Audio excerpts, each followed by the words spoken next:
Before we dive into today's intense story, a quick reminder. Over 90% of our viewers watch our videos but aren't subscribed. If you enjoy content like this, take a second to hit that subscribe button and turn on notifications so you never miss an update. And if you find this story gripping, don't forget to like the video.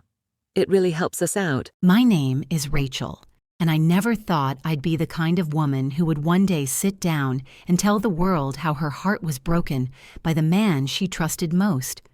I used to believe in loyalty, in the power of love and forgiveness, in the kind of marriage where even the worst storms could be weathered.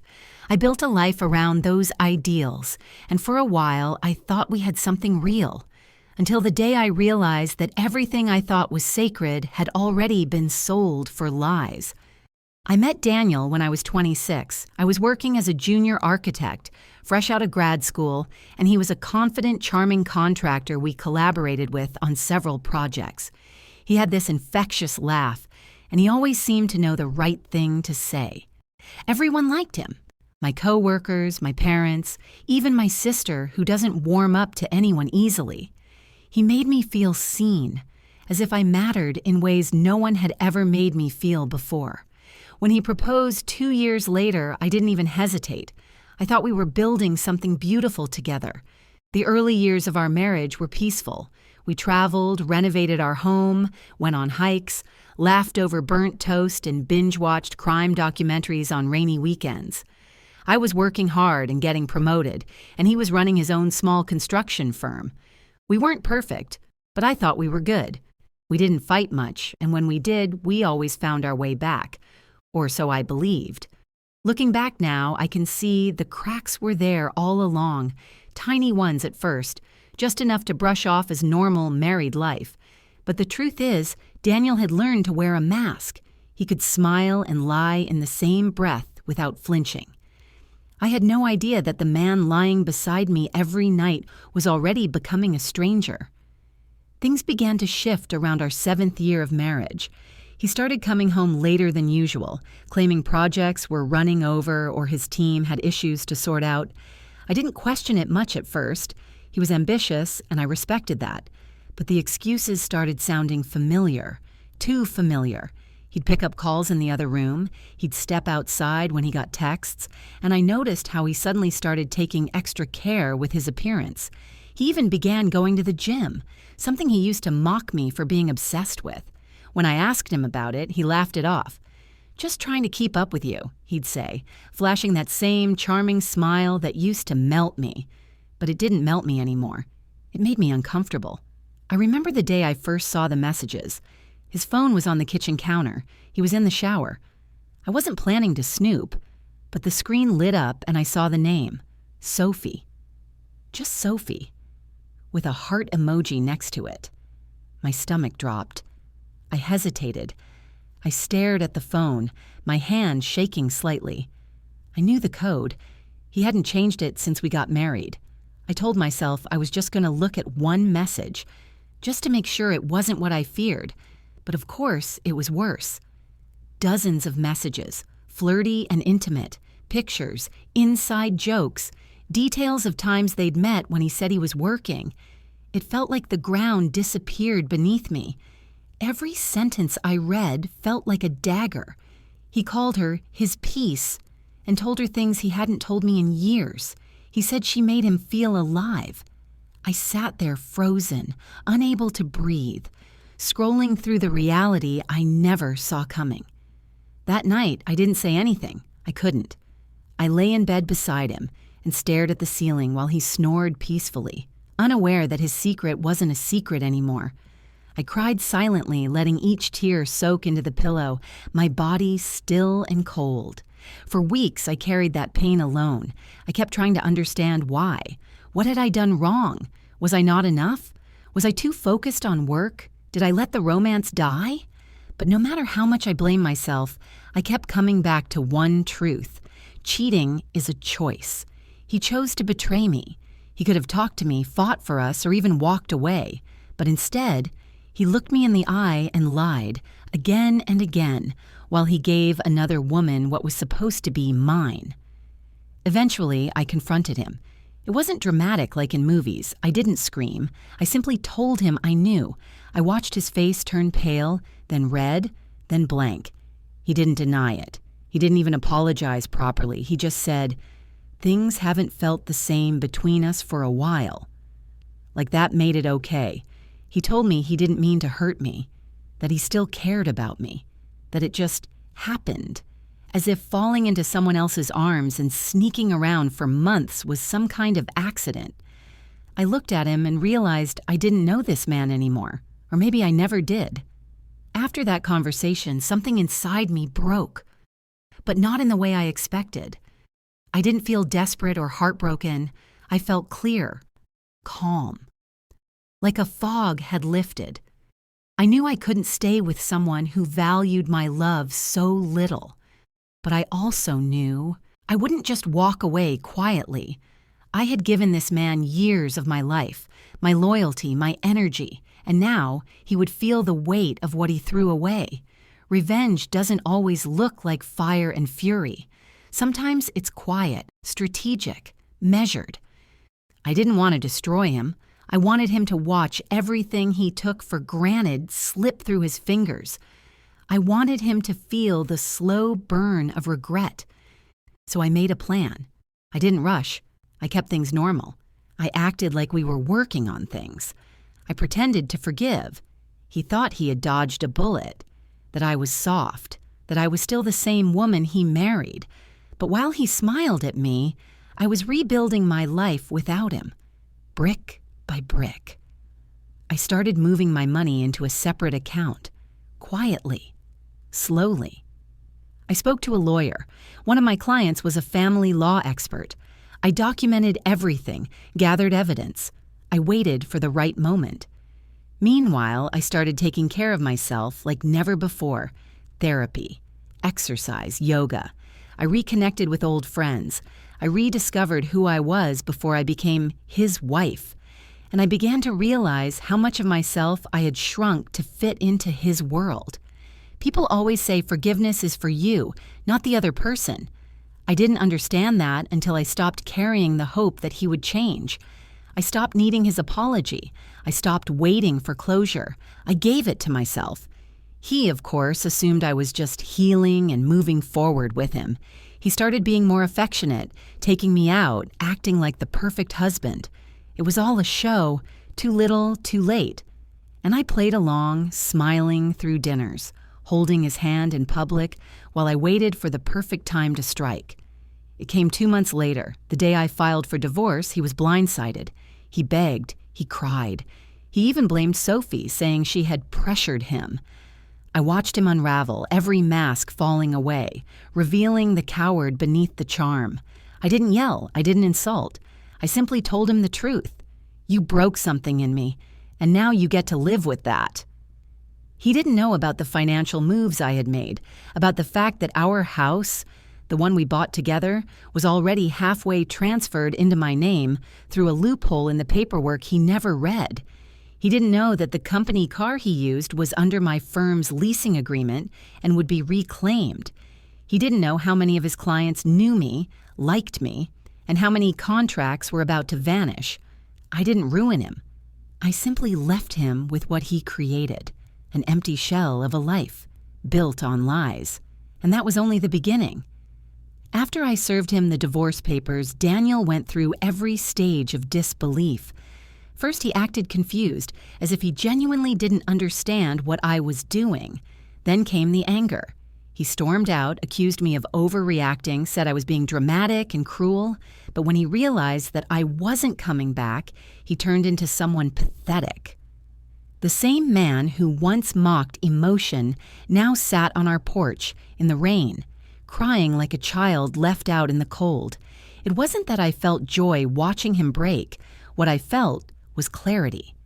For the first time in years, I wasn't tangled in his excuses or gaslighted by his twisted reasoning. I was finally standing outside the cage I hadn't even realized I'd been in. What Daniel didn't know, couldn't know, was how carefully I'd planned everything. I had moved my salary into a new account and opened a trust in my name. I secured a quiet rental apartment across town and began sending my things over in secret. When he was busy texting Sophie or working late, I was packing books and clothes, one box at a time. I even let him believe we were reconnecting, that I was forgiving him slowly. I needed him to stay blind while I removed every piece of myself from our life. My lawyer advised me to be careful, to stay calm, even kind during the separation, so the court would see me as the reasonable one, and I followed every instruction to the letter. Daniel was too self-absorbed to notice anything. He truly believed I'd never leave. After I left the house for good, I made sure to handle everything legally but firmly. He tried to contest the division of assets, claiming I was being vindictive, but the evidence I'd collected, the texts, the call logs, the photos, even a few receipts from hotel stays, spoke for themselves. My lawyer presented the case so cleanly that the judge barely asked me anything. The ruling was swift. I would keep the house, a portion of his business shares because of my financial support during its early years, and full control of the car and savings accounts we'd built together. He looked like he'd been punched in the gut when the ruling came down. I didn't smile. I didn't flinch. I just stood, nodded, and walked out of that courtroom with my head high. But revenge wasn't just about the legal win. That was the surface. The real victory would come slowly as Daniel's world began to collapse under the weight of his own choices. And I didn't have to lift a finger. I just had to let time do its work. First, the clients started backing away. Many of his early contacts had come through me, fellow architects, property investors, designers. Word travels fast in our field. Quiet whispers spread about Daniel's personal conduct and unreliability. A few deals fell through, then more. He tried to blame the economy, then his staff, but deep down, he knew why. Next came Sophie. I never contacted her, I didn't have to. A mutual acquaintance who worked with her told me that Sophie had no idea Daniel was still sleeping in the same bed as his wife, while claiming he was getting divorced soon. When she learned the truth, she confronted him, and apparently it didn't go well. She left him a week after the court hearing, publicly, loudly, and she didn't keep the details to herself. I didn't gloat. I didn't post cryptic quotes or air dirty laundry. I stayed graceful and quiet. That's the thing about moving on. You don't have to announce it. People see it when you glow differently. I poured myself into my career. I took on bigger projects, started hosting architecture workshops, and even traveled to Europe to speak at a design conference. Each time I stood on a stage, I thought about how small I used to feel under Daniel's shadow. And now, here I was, fully me, unapologetically successful, not as a scorned woman, but as a force he once had and lost forever. Sometimes I'd bump into people we used to know. They'd ask how Daniel was in that cautious tone people use when they know something went wrong but are too polite to pry. I'd smile and say, "I hope he's well. I'm doing great." That's all they needed to hear. He, on the other hand, was not doing well.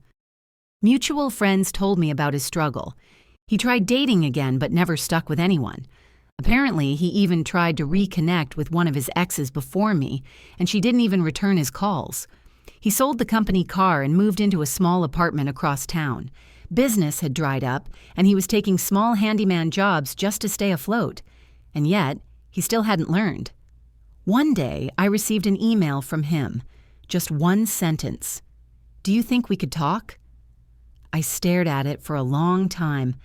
My heart didn't race. I wasn't curious. I wasn't angry. I just felt done. I didn't reply. That, I think, hurt more than any insult I could have thrown at him. One night, about a year after the divorce, I ran into his sister at a charity fundraiser. She hugged me tightly, told me she missed me, and apologized for not reaching out. She said Daniel had become unrecognizable, angry all the time, blaming everyone. She said, "He lost the best thing he ever had, and he knows it." I thanked her and changed the subject, because that was the difference now. I didn't live in the past anymore. I wasn't bitter. I wasn't broken.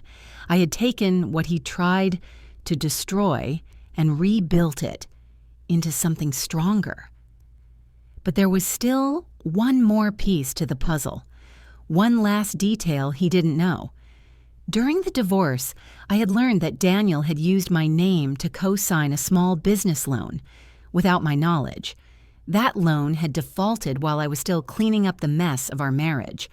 My lawyer had dealt with it, ensured I wouldn't be held liable, and found a way to make the bank pursue Daniel for fraud.